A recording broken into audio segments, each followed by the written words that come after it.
at the end of the day, we didn't want to do the norm. We wanted to make sure that we're putting things up to standard for the brand image. That if you walk into the washroom, you can bring out your phone and take a nice picture. I see a lot of people on our social media take pictures, especially the girls, because their washroom is actually really nice with some nice colors and flowers. So they take pictures, right?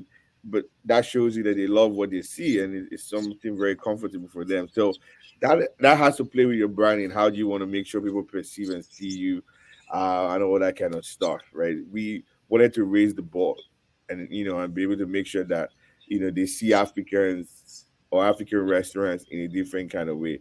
This is fine casual dining, but I don't think Africans are used to it. There was a day a lady walked into the store, and I told her how many people, and she said for two. And I said, you can have a seat here. She was like, oh, I thought it was arranged for an event. You see what I'm saying, Yeah, yeah, right? So yeah. we want to be able to portray the brand as something different. And African food can also be eaten in a fine way. You know what I mean? You don't have to necessarily be in a very uncomfortable spot to be able to have a Nigerian and African food.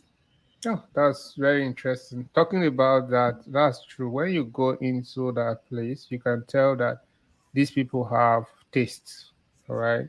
You can see the ambience, the lighting, the music, the tables, the way they are arranged. You would think probably there's going to be an event.